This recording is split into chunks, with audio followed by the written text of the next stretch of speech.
Conspiracy theories. They'll warn that tyranny is always lurking just around the corner. You should reject these voices. You are free to do as we tell you. You are free to do as we tell you. But I want to say one thing to the American people. It's a big club, and you ain't in it. I want you to listen to me. I'm going to say this again. They don't give a fuck about you. They don't give a fuck about you. They don't care about you at all. Outrageous conspiracy theories. Hello, everyone, and welcome to the Weird World Order. I am your co-host, Guillermo Jimenez with tracesofreality.com. With me, as always, is James Corbett, CorbettReport.com.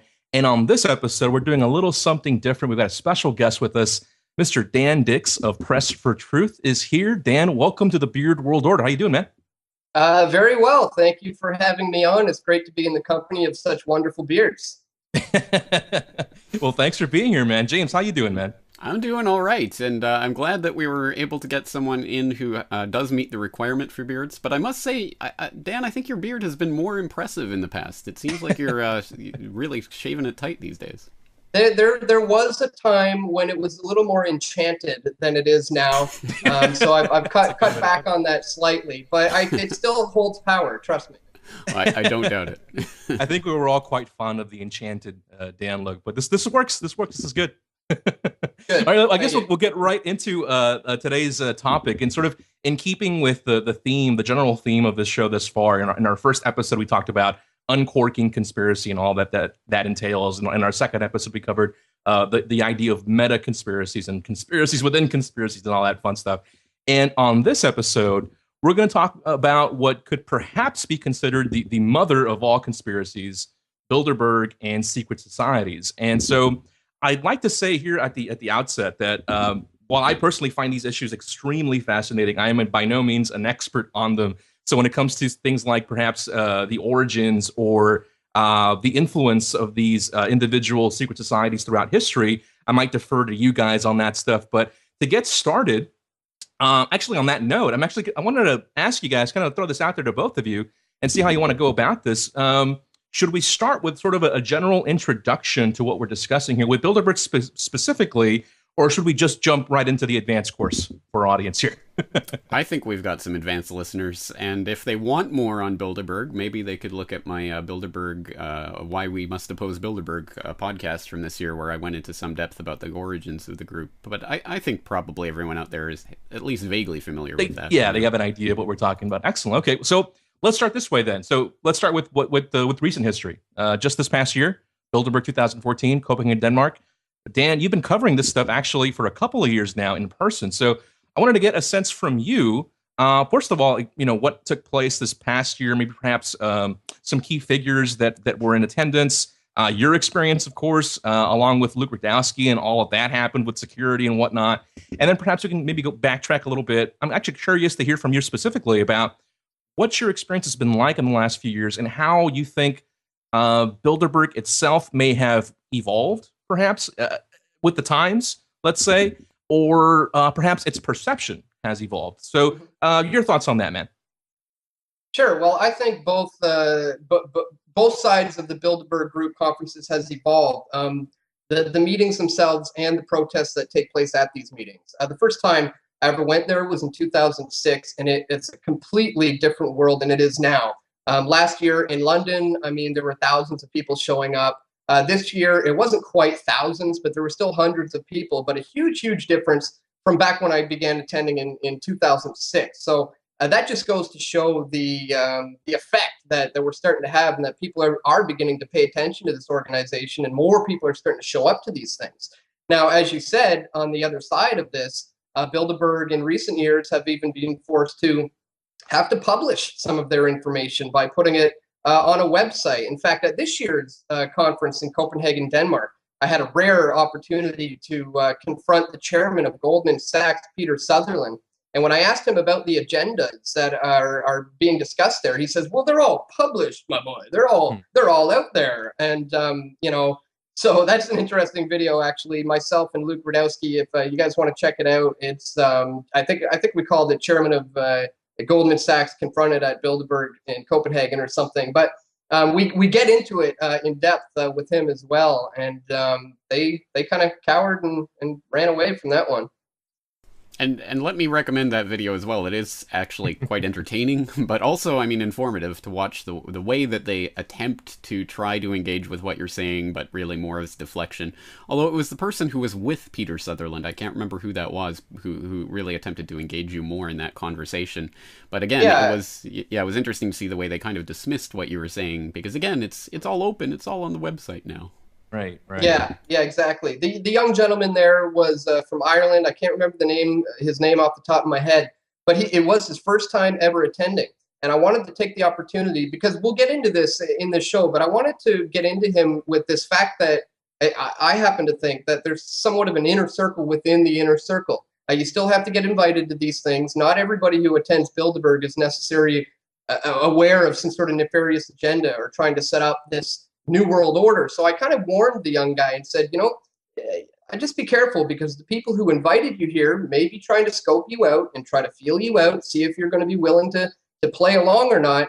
And that seemed to bother Peter Sutherland. That made him quite uncomfortable. But I took the opportunity to warn the young guy, be careful. I'm not saying you're doing anything nefarious. Some people are in there and they may try to corrupt you. So let's use that as a jumping off point for how to really start to scrutinize this, because I think it's important when we look at something like Bilderberg to apply the same institutional analysis to that we would to any other organization or grouping, because ultimately I think it functions in a similar way. And I think you point to what I have long taken to be the core operating principles of groups like Bilderberg, which is that they are, as G. Edward Griffin put it in a lecture I always go back to, rings within rings. I mean, this is the fundamental structure that they rely upon. And exactly as you say, there's 125 to 150 invitees to Bilderberg each year. I certainly don't think all of them are in on the agenda of the core grouping, and I don't think they all necessarily understand or agree with all of the things that Bilderberg talks about. And we often see people who are invited to the conference once and never again. I certainly don't think that makes them part of the inner group of the inner group. And the question, of course, is what is that inner group? And of course, with Bilderberg, we have an identifiable structure for that. We have the Bilderberg Steering Committee, which is the core group of 15 to 20 people who really do decide. They, for example, extend the invitations and get to decide who attends and who doesn't and what the agenda is. So quite clearly, just like any other institution, we can analyze sort of the structure of this and the way that it functions to try to identify where the power actually lies in that organization. And to a certain extent, that demystifies this, I think. It's not, some, hooded people in robes chanting around a fire or something. This is, isn't it? Although that actually does take place in other secret societies, which we'll get into.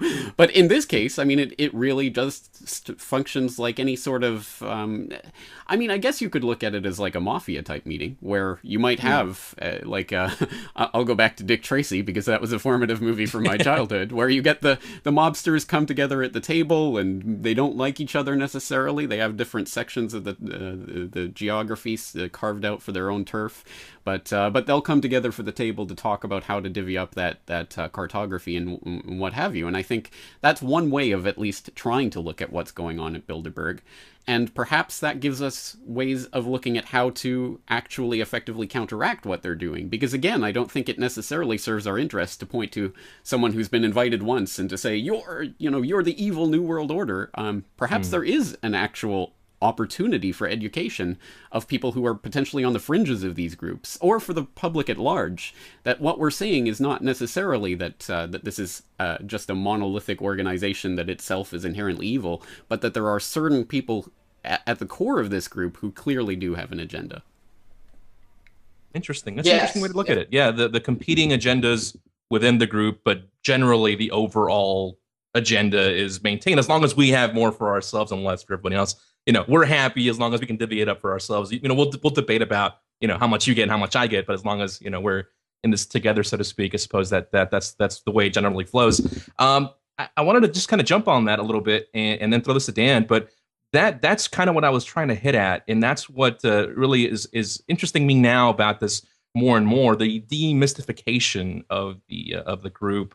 And whether or not that's simply, I suppose, a window dressing in a way, or whether that is taking some of that power, so to speak, away from this group. the fact that they do have an official website now, the fact that a lot of this is being covered now, even in the mainstream media and things like this. So, does that to either of your minds? But I want to hear from Dan first. Is that having any actual tangible effect on the way the group operates? You think, or is that just for show?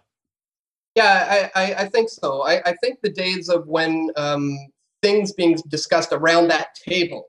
Let's picture 120 people in that room sitting around that table. I don't think that necessarily that's when the major things get accomplished at Bilderberg. I happen to feel, now this is speculation, mind you, but we're kind of forced to have to speculate about these things sometimes, is that a lot of the things get done when a guy like Peter Sutherland takes a young man like this MP from Ireland and goes on a walk, or when a Henry Kissinger or a David Rockefeller takes somebody aside and maybe sits them down at the bar in between the meetings and has a little private chat.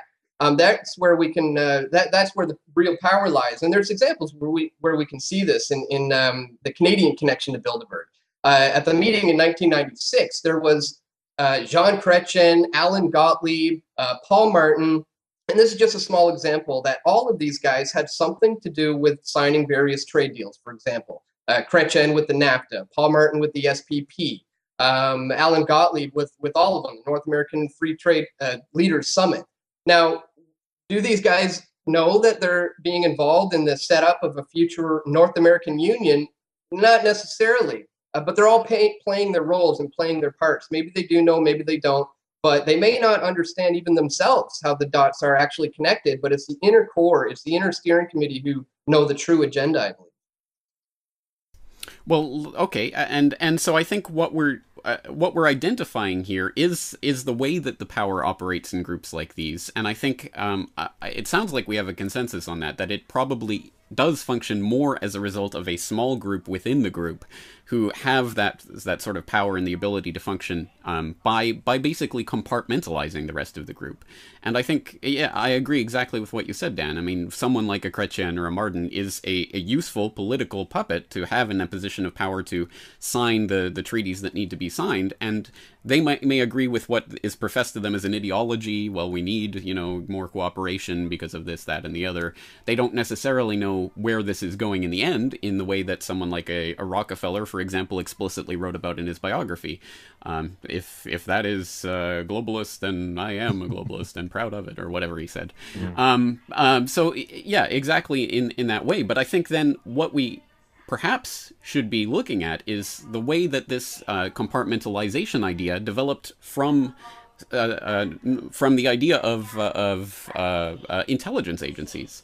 I mean, I think that's the way that, for example, the CIA or the NSA or these other groups, as a loud speaker truck drives by in the background, I'm not sure you can hear that. I think that's the way that these intelligence agencies function, is through compartmentalization. So only a very few people within those agencies have any idea what the broader agenda of that is being aimed at actually is, and everyone is just serving their one little role. And I suppose if we draw this back away from just Bilderberg itself to the larger question of secret societies, I mean, I think that ultimately secret societies are and were the basis for intelligence agencies, and I think we see a lot of connection between those and the way that those function. So I think whatever institutional analysis that we're bringing to the table when it comes to something like Bilderberg is the same type of analysis that we should and could fruitfully apply to something like the CIA or the NSA. Because again, it's not that every single person involved in the FBI, for example, is knowingly a part of a plot to create terror plots in order to bust them or what have you, but that may be the sort of institutional, the way that power is institutionally wielded by the few people in the positions to direct that organization. And again, I guess I want to bring this back to what can we, on this side of things, fruitfully do to resist that, because again, these are the people who are in positions of power, both political power, like the Chrétiens and the Martins and what have you, and also the economic and financial power, which perhaps underlies the political power. Yeah, well, I think it's important to understand how this ties into all of it. Just like you said with the intelligence communities, if we want to take this back to as far as ancient secret societies, I mean, one of the most famous probably being the Freemasons. I mean, we know that there's compartmentalization. There's less and less that you know in the lower ranks, and you begin to get more knowledgeable in the organization as you go through. Albert Pike even wrote in his book that the first 3 degrees are but the outer portico, and they're there, just for show, basically. But the true meaning of the symbols to Masonry, for example, are held for the adepts, he says. And so there's always this concept of an outer ring, and then there's an inner, more esoteric ring that has the true knowledge. And like you said, let's look at how this operates in Bilderberg and intelligence communities and secret societies, because it seems to be a key way to operate. These conspiracies can't work when there's too many people being involved. So it's compartmentalization with knowledge at the top and less as you permeate your way down through the organization. Now, that reminds me of something I wanted to ask you, Dan. Actually, both of you said something that reminded me of a point that I wanted to raise before we move on from Bilderberg specifically. The issue of intelligence agencies kind of reminded me of this a little bit. And I had a conversation about this not too long ago with on the BFP podcast with Lee Camp, and he brought up something that sort of an obvious point, but I hadn't really considered it before. And that's I guess we already sort of touched on it, but that's the sort of information and technology age that we live in. And the fact that if, for example, the CEO of Google, say, Larry Page or Eric Schmidt or whatever, if he wanted to set up a little chat with the Queen of Spain or something and a couple of their buddies, they could probably pull it off. They could probably set up some kind of secure video chat and do this, with technology these days. So, why, even though, and what I wanted to ask you about is being in attendance, and I know that most of the attendees that you've interacted with very much do not want to be on camera, let's say, or have their, they hide their faces and whatnot. But I'm wondering if perhaps the symbolic nature of all of this, if perhaps even speaking of circles, this maybe more applies to that outer circle that we're talking about. If perhaps some of these guys don't get a kick out of this. I mean, why all this cloak and dagger shit if it's not really all that necessary? What do you think about that? Do you think what do you make of it being a sort of symbolic thing for again, a lot of these guys who are maybe first invited probably get a thrill out of rubbing elbows with some of these inner cats? Well, I think you might be right about that, but I think that's not to dismiss that idea. I think that actually just bolsters the insidious nature of this, because I think to a large extent it probably is about that display of power and wealth and intrigue and now you're part of the big club, and I think that can be used as a motivating factor in influencing some of these people who might be in positions to wield authority to implement the agenda. So I think there's probably something to that. I mean, as an institution, it probably does function by being that sort of elite, wow, you're part of the in crowd now. But let me raise my own kind of devil's advocate position here. Well, not my own, actually. I'm going to read from a post that was up on RT this year. It was an op-ed by Dr. Rosalind Fuller, who is lectured at Trinity College, Ireland, where I actually studied for a year. So there you go. Although I don't know this person. But she wrote an op-ed saying why Bilderberg is the least of your worries. And I'd like to solicit your guys' opinion on this. I'll just read a couple of paragraphs from this. She says, people are rightly concerned that business magnates and top politicians are conducting conversations like jobs, entitlement, and debt in private, along with challenges for Africa, which, considering the complete absence of African attendees, says a lot about whose challenges in Africa are going to be discussed. My guess would be that Chinese and Western leaders attempted to carve out their respective roles on this resource-rich continent, which is interesting because I don't know if there were Chinese attendees this year. But anyway, I think we can all agree that these politically relevant conversations should be happening in public, and that your ability to enjoy an occasional cocktail schmooze with politicians should not be tied so tightly to the size of your bank account. However, where critics go wrong is in seeing Bilderberg as a cause instead of a symptom. Bilderberg is an important conference, particularly when it comes to coordinating transatlantic strategy, but it is only one of literally hundreds of meetings between business and politicians on the calendar. Most public international organizations like the UN or WTO invite thousands of non-governmental organizations to their meetings, and while they work hard to give the impression that these organizations are but the humble representatives of the slaving global proletariat, some of them are, after all, many, possibly even most, are offshoots of big business or government-financed strawmen. And then she goes on to give examples like the International Chamber of Commerce and other such things, which are institutions which are out there in the open and very obviously for the promulgation of certain business interests, and are the type of grouping that bring these powerful people together in meetings constantly throughout the year. As she says, hundreds of meetings throughout the year of this sort take place. Why then is Bilderberg seen as the core of this, or why is it of particular note? And I suppose I have my own response to this, but I'd be interested to get your guys' take on how do we address this concern. Well, what I think is interesting about how a lot of these groups operate, going back to everything we've just said, is a lot of times it's all about order out of chaos. You were mentioning, why, and nowadays you could set up these types of meetings over Skype or something like that. Well, today, funny enough, is actually the 4-year anniversary to the day today of the G20 in Toronto. And that's a good example. People often wonder, why do these organizations show up to these towns? Everybody knows how dangerous they are and how hated they are. Couldn't they have a meeting on a yacht somewhere? Couldn't they have it on Skype? Well, sometimes they want that clash. Sometimes again, it stems down to the order out of chaos sometimes. And that very well could be what's going on with Bilderberg as well. I don't know if that addressed what you were mentioning there, Jay. To a certain extent, yeah. Guillermo?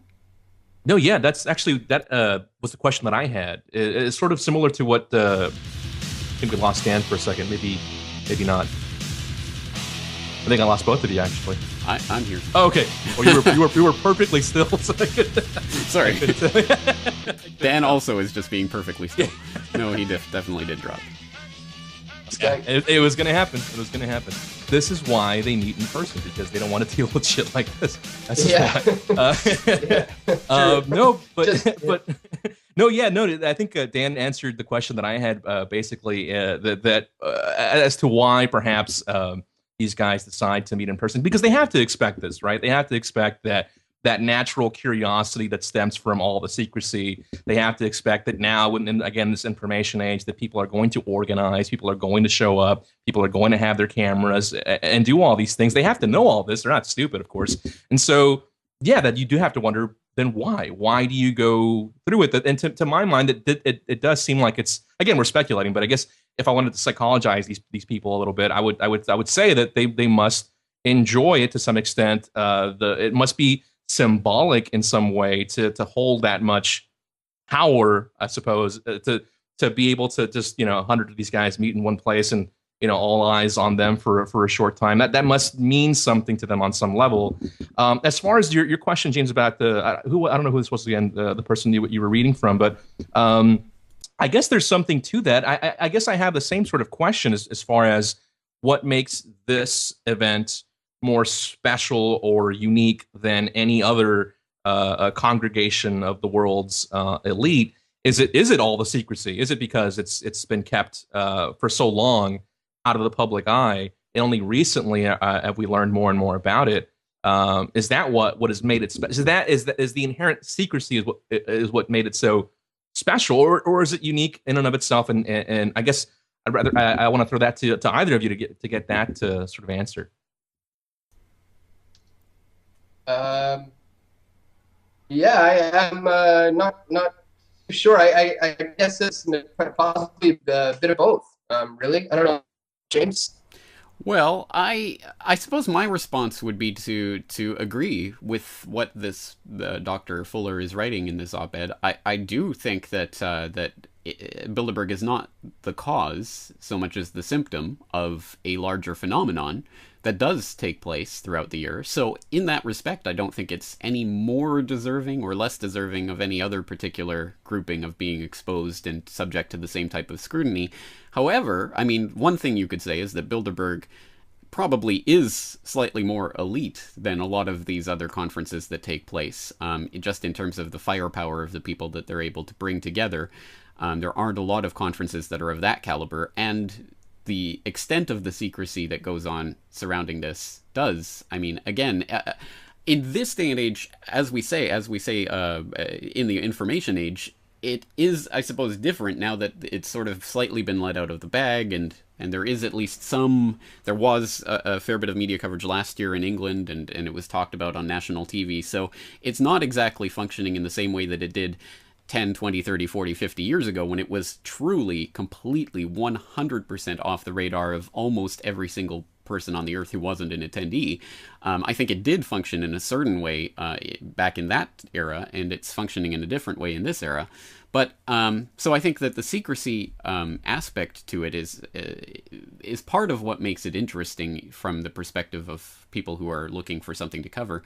But I think the other thing is that I think we need a focal point to direct our attention to, and I hope that it doesn't stop at the, well, we must oppose Bilderberg. I mean, I hope it continues on to the logical conclusion that we must be opposed to these types of confluences of power and meetings and secret compacts that are entered into behind the scenes, no matter when and where they're taking place. And just as an example of something that is potentially, I mean, as ominous, or at least in the same league of ominousness as Bilderberg, it comes from Andrew Gavin Marshall, who wrote an article at about the same time as Bilderberg this year. Back on the 2nd of June, he wrote an article about the International Monetary Conference, which is not something I was familiar with before reading this article, and I would venture to say most people in the audience aren't either. But he does this, he's doing a series on the IMC and who they are and where they meet and all of this. And basically, a lot of the attendees from Bilderberg packed up their bags in Copenhagen and then went to this International Monetary Conference that was taking place in Munich. So it's even some of the same people are involved in this. And again, it's a nefarious conference of central bankers and private bankers coming together, talking about banking regulations and things of that sort. Again, a similar kind of grouping of power, talking about issues that would best be served if there was some scrutiny to these issues. Why isn't the IMC getting anything like the kind of scrutiny? Why isn't it even known, let alone the Bilderberg conference? But then again, if the IMC became the focal point of our protest, then there'd be another organization, right, and another. I mean, I think the point has to be more of an institutional analysis of how these groups in general work, and I think Bilderberg is a very good focal point to that, because again, it comes around every year, and every year people can sort of concentrate their firepower on it and hopefully have an effect on that. And I think that's doubly effective because, again, not only does it hopefully actually undermine what they're doing at Bilderberg to whatever extent, but then I hope it also helps to encourage the resistance movement. Because, again, the more success that we have, the more that we understand that the power really does lie with us. And conversely, the more failure that we have, the more that people get disheartened and demotivated and basically disengage. So I think there's reasons to concentrate on a group, and why not Bilderberg? I mean, it is I think an important and influential group, and I think it does deserve the scrutiny that we're giving to it, like many other organizations do. But I think that would be my answer. Excellent point, man. Good point. Dan, anything else to add to that, or shall we move on to some other secret societies? So speaking of things that, or people or gatherings that meet yearly, another secret society, I guess no show on secret societies would be complete without bringing up Skull and Bones and Bohemian Grove, right? So why not bring that up? And I believe, and this is to your point, James, about the focus on Bilderberg rather than other gatherings. I haven't really read much of anything about Bohemian Grove, and I believe the gathering is already underway. I think it's part of it happens in early June, and another part of it happens in early July. And I wanted to get give me some general thoughts from either of you about this, somewhat secretive gathering. It's still fairly secretive, although many of these things, again, just because of the nature of information these days, are more accessible to the public. But yeah, generally, and then we'll get into some specifics. But maybe Dan, let me get your thoughts on the Bohemian Grove. What do you think about that, man? Sure. Yeah, well, it's important to pay attention to all these groups, just like James was saying. And, when you have an organization like Bohemian Grove, where these same people, we sometimes refer to them as a triple threat or quadruple threat, where they're Bilderbergers, CFR, Trilateral, IMF, they're all these guys. When you find that they're going to things like Bohemian Grove, and then you look into what sort of things do they do there, what sort of things go on at Bohemian Grove, it's incredibly eye-opening into a much bigger agenda about this whole New World Order agenda. It really opens up a bigger picture when you see that these guys are actually involved into some very occult, ritualistic ceremonies that take place there, namely the cremation of care, where an effigy of a body is placed on the altar in a fire. And it's consumed. It's called the cremation of care, and it's burned in front of on an altar in front of their god, which they refer to as Moloch. And the cremation of terror, I think, is symbolic of almost killing off your God-given conscience and showing that you're willing to do something like this in order to give way to the cares of the world. And I think, I always looked at Bohemian Grove as like an Illuminati summer training camp, where they kind of test you out if you're willing to do some of the darker side of things, some of the occult things that are involved in the New World Order agenda. So it's kind of like a training school for that, and kind of testing the waters to see who's going to be willing to play along and dabble in the darker arts of the New World Order agenda. James, your thoughts, man? Come on, Dan. It's just kind of a frat boy spring break for the elderly jet set. I mean, this is nothing nefarious. No, this is. I mean, Bohemian Grove specifically is an interesting example of that phenomenon of how we can become normalized to ideas that beforehand would have been really, really hard to even accept. I mean, I remember the first time I heard the concept that there were, literally high-ranking politicians, including presidents, who, meet in the woods and do these occult rituals. I thought, what a ridiculous, that's so ridiculous. I can't even, that just couldn't possibly happen. And then you see the footage that was snuck out of there, and the first time I encountered that, it was crazy. I'm like, I can't believe this actually happens. And now, fast forward several years, and I'm like, oh yeah, I'm Bohemian Grove. Yeah, they do that every year. So there is a process of normalization that goes on with that. Yeah, it's not that important, really. When perhaps it would serve us well to maintain some of the initial reaction that we have to this. But I suppose, well, again, let's play some devil's advocate with this, because when Bill Clinton was confronted once by someone, I can't remember the context or what the person was talking about, but one thing that he brought up was Bohemian Grove, and Bill Clinton said, oh yeah, that thing where Republicans go and run around in the woods and piss on trees. Yeah, I'm not a member of that. And I suppose to a certain extent he's right. I mean, it is predominantly a Republican institution, and all of the politicians and others who are identified with it are certainly right-leaning. There aren't any high-ranking Democrats that I know of. Certainly all the presidents that have been associated with the Republicans. So maybe this is just a kind of political kind of left-right thing. Maybe it's nothing to do with, some sort of overarching agenda. I'm not necessarily making that argument, but I'm sure that someone who's trapped in that left-right system could make that argument. So what would we say to that? Interesting. No, yeah, that's a good point, man. And to your point earlier, though, about how this has become normalized, I think you're absolutely right. And I think I have to check myself even, because I think it's happened to me as well. I know exactly what you're talking about. When I first heard about it, you're like, holy, are you serious? They're really doing this out in the woods and nobody knows about this. And nowadays, yeah, it does seem like, well, okay, is this really a Luciferian death cult, or are these just a glorified elitist douchebag summer camp, as Dan was saying earlier? And again, I wrote a little tongue-in-cheek brief article on this last year when I heard that Conan O'Brien was in attendance. Conan O'Brien worships Moloch? Question mark, really? I thought that was really strange, and it made me question both Conan O'Brien, first of all, what is he doing at Bohemian Grove? But it also made me question the club itself. And it made me, for a second, I thought to myself, well, okay, is this really the Luciferian death cult that I've always thought it was? Or is it just a glorified club, as you say, for maybe right-leaning politicians to go out, blow off some steam, and perhaps while they're there, maybe, dish out what their latest, plans are for whatever they might be, scheming up.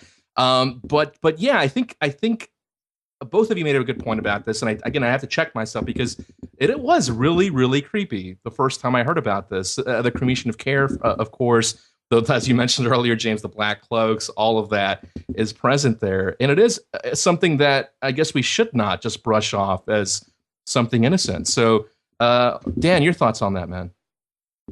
Well, when we see that similar things happen in other organizations, societies like Skull and Bones, and Freemasonry, a lot of ritualistic ceremonies, and these types of things go on in other organizations.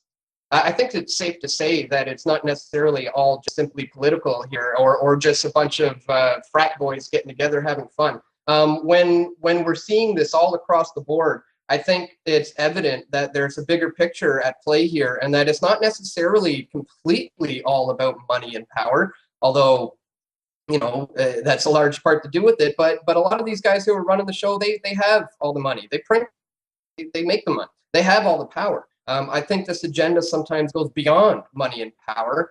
And when you see that these guys are interested in the occult, maybe that means that there is actually something to this. These are very smart, intelligent people who have gotten to where they are for a reason. So I think there's definitely something to it, as opposed to just a bunch of frat guys getting together. Especially, like I said, when you see it all across the board in different secret societies, it's evident to me that there's more than what meets the eye here, and that what we can see with our eyes. Let me see if I can chart a middle ground then between those two positions. It's not just drunken frat boys, and it's not necessarily they're opening an interdimensional portal to the netherworld or something. Maybe there is something in between that, insofar as you're right. These are intelligent people who have come to positions of power because they are brutal and ruthless, mostly, but also because they're not stupid people. I mean, these are people who have spent a lot of time trying to understand and trying to use systems to their own advantage, and have been successful in doing so. So I think we have to take the types of rituals that we know they engage in seriously, at least to the extent that this is not something that just kind of came about by happenstance. But I think what this might indicate might be that again, a sort of fundamental understanding of human psychology, and that humans, like ourselves, sitting here on the outside speculating about groups like Bilderberg and others because they're secretive, it provides that kind of mystery, which it hooks us in, it entices us. And I think that psychology is something that's played on with the occult. So one thing we could imagine, at any rate, again, this is speculation, but one thing we could imagine is that these types of groups fundamentally operate like I imagine secret societies always have for thousands of years, and like intelligence agencies do today, by always providing people with the idea, there's something going on here, and you don't quite have access to this knowledge, but maybe if you play the right cards, you can get closer to the sort of core understanding, and we'll let you in on the mysteries, which of course is explicitly how Freemasonry works with its degrees, and maybe you can work your way up to the 33rd degree, and all secrets will be revealed. And similarly with these types of occult rituals, it might be more as a psychological tool to impress these people who might be invited into, you're on the outer fringes of the inner circle. Do you want to get into the inner circle and, harness the true power of Satan, or whatever they're trying to offer these people? And I think that, I see that the occult aspects of it, potentially at least, again, this is speculation, but functioning in that manner as sort of basically a psychological leverage tool over people. Because again, exactly like the shamans thousands of years ago would, stop the snake god from swallowing the sun because they know when the eclipse is coming and they know when it's going to end. It's a powerful thing. If you just have more knowledge than the other person, and you can convince them that knowledge provides you with some sort of access to the spirit world or whatever, it's a powerful tool and a leverage that you can use to further increase your control over other people. Not to mention the brotherhood. A lot of these are referred to as a brotherhood, and just having a common brethren. Knowing you can go world and enter another country in another particular building and have somebody there who has been indoctrinated or believes the same things that you do, probably gives them a sense of it's kind of like you said earlier, like a mafia, like a family, like you're really, really a part of something that's bigger than what you are. So you're right. I think a lot of it is psychological, grabbing them psychologically as well. Yeah, that's a good point. Yeah, and I guess in that sense, and that's how it resembles that fraternity that we've been kind of tongue-in-cheek referring to, that sort of brotherhood that these guys are bonding as a sort of special union, and they can rely on each other. And of course they do. Of course, this is something we can observe in business and in politics, the way favors are delivered to work your way up the ladder. A lot of this has already been pretty well documented. I wanted to ask Dan something. This is kind of an aside, but it's still related. Because we mentioned earlier how you were attacked, I guess, by security at Bilderberg. Not the first time, of course, and not that long ago. You were thrown out of CPAC for trying to interview Newt Gingrich. Newt Gingrich, of course, very famously attendee of Bohemian Grove. Curious what you make of that, man, and if that had anything to do with you being thrown out of that joint. Yeah, it's funny enough. I almost forgot all about the fact that I was in line to confront Newt Gingrich on the fact that he attended me in Grove. And it was there at CPAC, and I don't know, I was in the line for maybe 10, 15 minutes when they just came straight up to me, a couple guys in suits. They got a little white thing in their ear, and they come up and they say, "You, out of the line." And they pulled me aside and were checking my pockets, checking my ID, and they just said, "We know who you are. We know what you're here to do." And they just kicked me out and said, "If I don't leave, I'll be arrested." The exact same thing did end up happening this year in Bilderberg when those hotel clerks held me down there after we confronted the organizing committee. One of them said, "We know who you are and we know what you do." And you can hear me in this video say, "You know who I am. What am I trying to do? What do you mean, you know what I do?" I don't know. I don't know how much info these guys have on me, but both those times I was set aside as I was, doing something. And the second time I ended up getting full blown arrested, taken downtown and put in the police station in Copenhagen, Denmark. There. I don't know. Maybe that's a sign that me and Luke are onto something here if they're recognizing me in Copenhagen, Denmark. But it kind of sucks because it's hard to do the job when they. When they notice you and just pull you out of the line like that. Well, let that be sort of a reminder to the audience that when there are as few of us as there are who are vocal and out there and in front, really vocally opposed to Bilderberg and putting our names and our faces out there, yeah, I would be surprised if Bilderberg security did not know about you and Luke and other people who are there year after year. I mean, it just makes sense that they would be aware of who you are and what you do. So again, it's just a reminder that when there's a few of us out there doing it, it's very easy to identify and use us as a lesson. When there are hundreds, thousands, tens of thousands, it would be impossible. And again, it's that question of reaching that critical mass. But again, let's bring this back then again to what we can do to oppose these types of groupings, because this is something I always think about, is what is the actual solution to these types of things? Because I don't know, I'm not going to speak for you guys, but I assume, I think we probably all agree with the voluntaristic principles that whatever voluntary associations people want to enter into, as long as that doesn't involve the use of fraud or force and aggression on other people, is fine. I'm not going to tell other people how to live their lives. But then what gives us the right to demand these people not meet together? I mean, there's a couple of ways of looking at this, I suppose. I mean, there's the political aspect.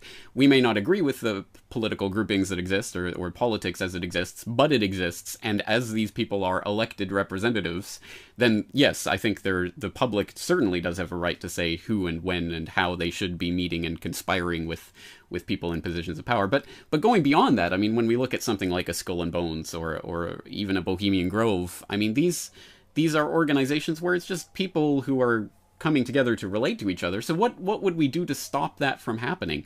And you could look through history. I mean, there was the Anti-Masonic Party, which was the first third-party grouping in the United States. It really started the party system in the United States as we know it today, and party platforms and nominating conventions, and all of that resulted from the creation of the Anti-Masonic Party, which was an entire political party that was brought about explicitly because they wanted to get rid of Freemasonry. But the question is, how do you do that? I mean, what do you actually do? Do you make a law to say that, to go specifically against a group like the Freemasons and say no one can be a Freemason? Well, that seems a bit arbitrary and ridiculous because, again, they just call it something else and meet in a different way. So do you make it so that people can't meet in private? Or what do you actually do about this? I have my own opinion about this, but I'm interested in soliciting yours. Well, I think global non-compliance is the answer. It's not about projecting will onto others. It's just simply stepping out and saying, I'm not going to take part in this system. And there's a lot of different ways that people can do that on the individual level. If you want to really affect this thing, the best way is to lead by example, and hopefully others will follow your example. And there's a number of things that people can do on the individual level to step outside of the system and to just not comply with all of these things. Namely, I think one of the biggest ones, and maybe the most difficult for a lot of people, but probably the most important, is to get out of debt. Is absolutely key. I think when you have mortgages and a line of credit and multiple credit cards, and it's getting really bad these days. Some people are up to their neck in debt.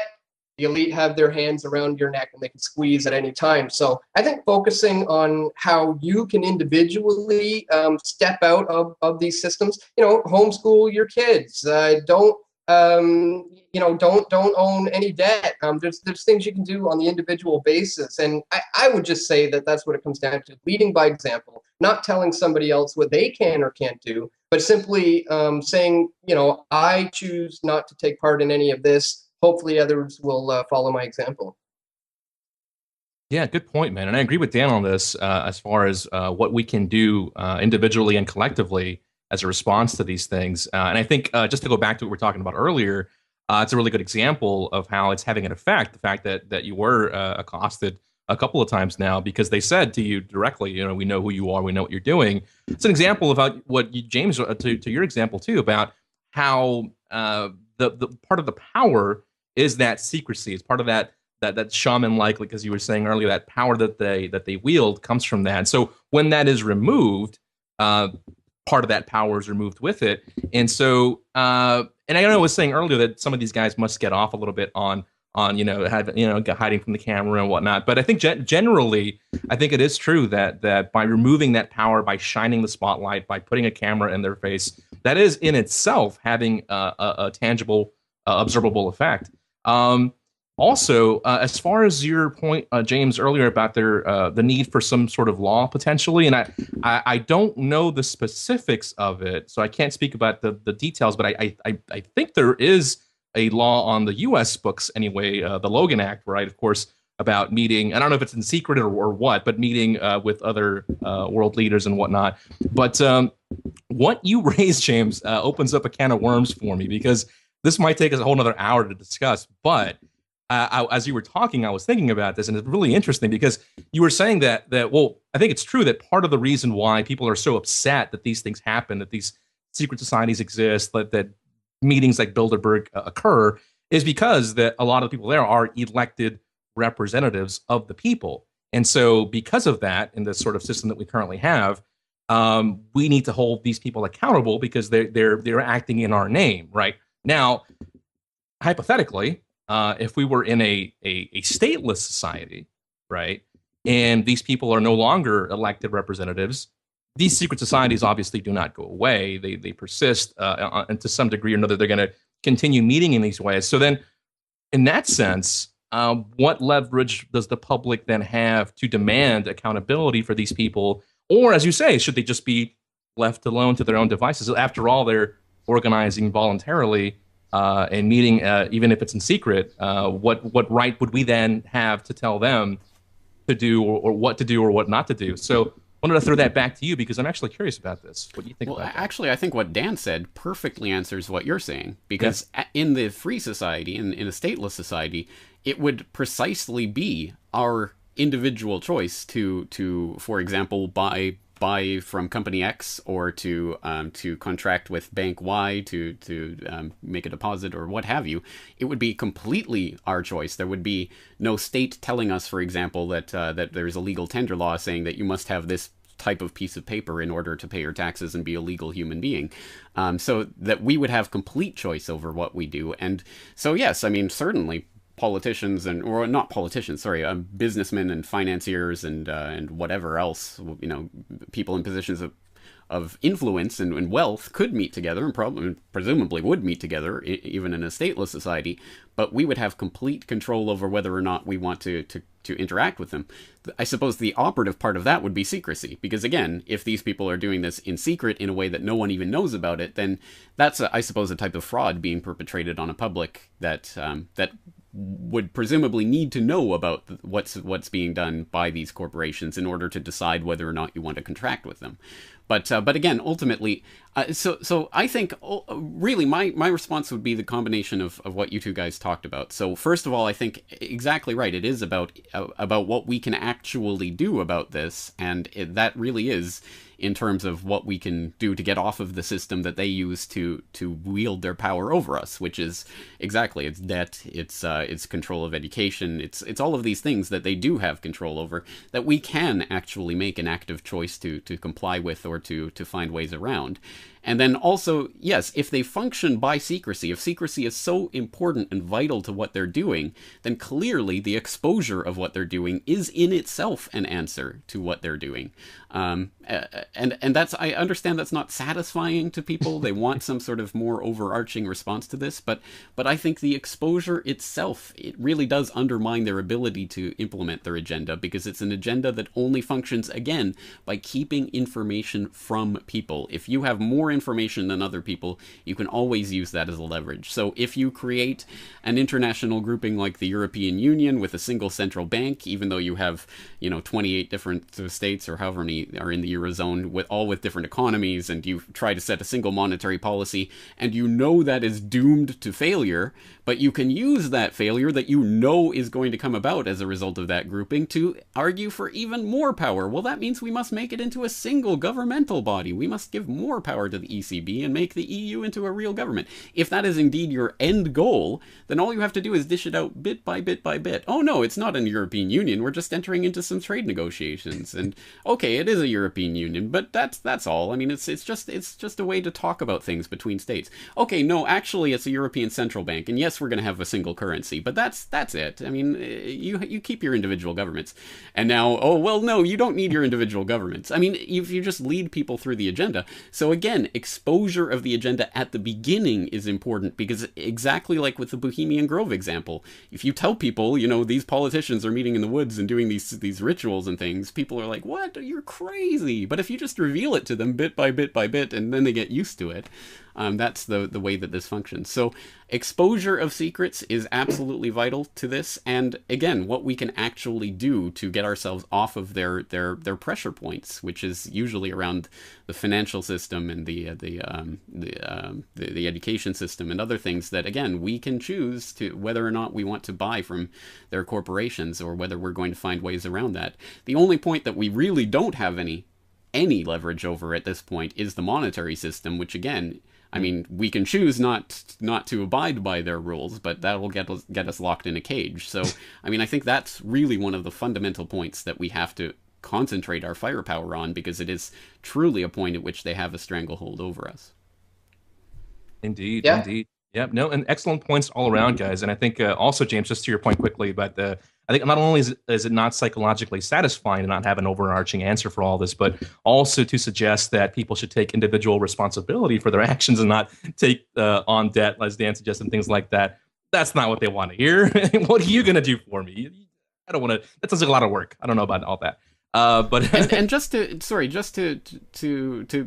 make a more nuanced point, I think that in a stateless society, in a free society with free human beings, again, it doesn't necessarily mean that there won't be such things as credit or what have you, but it just means that we have to be responsible for who we're contracting with for credit. And if you enter into a contract with a bank or whatever for debt, then you have to understand what that institution is and what they're doing with your money and who's really controlling it and all of that, which in our current system we feel we don't have to, because in the US there's the FDIC or similar institutions around the world that take that out of your hands. Oh, don't worry, the government backing up your deposits. Don't worry about who you're contracting with. Bank A is as good as Bank B. Don't look into it, and don't think about your personal choice in this matter. So it's not to say, again, necessarily that all of these things are evil and must be completely rejected. It's just that we have to be very consciously deciding where we put our money, who we interact with, what we do with our time.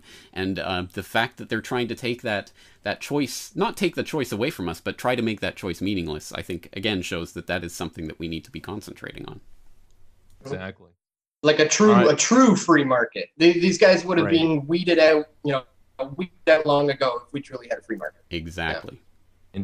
Indeed. Now, guys, it's about that time to wrap this up. So, closing remarks from each of you before we close out the program. Dan and James, anything else you'd like to add, either about this or just generally? I'll start with Dan here. Anything you would like to say before we close out today's show? No, I mean, fascinating topic. Thanks for having me on to talk about it all. Again, it's of the utmost importance to understand what all these organizations are doing, especially when it goes sometimes beyond money and beyond power. So we have to pay close attention to what they're doing. I've been paying close attention for many years now. People want to check out my work, they can check it out at pressfortruth.ca. And of course, the YouTube channel is youtube.com/weavingspider, which is a little node to the Bohemian Grove, actually. Weaving spiders come not here is their motto. So you can check that out on YouTube, and that is about it. And of course, we will put the links to some of the videos we've been talking about, your arrest of Bilderberg, your confrontation of Peter Sutherland, and some of the others that we've been talking about in the show notes for this. And also, I would just like to, as always, encourage viewer response, listener response to this, to get your take on what we've been talking about. Of course, you're a vital part of this conversation. And on that note, we should go over some of the feedback we received from our previous edition of Beard World Order, where we were talking, for example, about the DoD and its assistance of various movie projects. And on that note, we had an email in from Alf who said, regarding the DoD-assisted movies, the Department of Defense-assisted movies, isn't it a smart thing to do if they want to hide their intention to assist a lot of movies that are about flowers and stuff? It would be stupid to only assist obvious movies. So I think that's a fair point. Obviously, the DoD does want to be involved in a lot of different projects so that the ones that they really want to influence don't necessarily stand out so much. Also, Bruce wrote in to say, regarding the Beard World Order, thoughts from a viewer, why your broadcast style works. Number 1, your calm approach pulls as opposed to pushes your audience to think. 2, you stress the rational thought process. 3, you remain open to opposing views and opinions. 4, you present yourselves as real, ordinary people without reliance on ego, title, or station. 5, you continue to cover very diverse, interesting, and controversial subjects. And 6, lastly, you provide links so the listener viewer can check for themselves and are free to draw their own opinion. So thank you very much for that, Bruce. And finally, we had in from Jason regarding Karate Kid 2 and the Department of Defense and Okinawa. It's a strange one. Yes. Why were they involved? He says, I think they were involved because it involved Mr. Miyagi's return to his home island of Okinawa, an island where nearly everyone still there has an ancestor who was killed in the Battle of Okinawa by an American Marine. Which is a fair point, and also it continues to be an ongoing concern for the people of Okinawa, many of whom are very much opposed to the U.S. military presence there, which continues to happen despite many, many political assurances that it would be moved. So certainly I can see some sort of DoD connection there in trying to make sure that that script certainly excises any such mention of any of the cultural factors around that. But I don't know if I've even seen Karate Kid 2, let alone even if I have, I certainly don't remember it, so I'm not speaking from any particular viewpoint there. So anyway, thank you for all of that feedback and view and input. And of course, you can all contact us via our various websites with feedback about this conversation. Indeed. Good stuff, guys. Good stuff from the audience. Again, really, really good stuff. Appreciate the feedback. And we should mention, it's been well over a month since our last episode, so we will try to make this a more regular thing on a monthly basis. And we do really I want to echo what James said. Encourage your feedback, encourage your emails. Topic ideas, of course, are also welcome. I'd like to know what you guys want us to talk about for the next show. We've got a month to send those in, so please do so. I guess that about wraps it up for this episode. Again, thank you guys for joining me. Yes, the links will be on the show notes. The links to our respective websites and ways to contact us each will also be in the show notes. So, again, please do that. Come back and join us next month, we hope, we think, right here on the Beard World Order. Thanks for listening. The very word secrecy is repugnant in a free and open society. You are free to do as we tell you. Because people have got to know whether or not their president's a crook. Well, I'm not a crook. For we are opposed around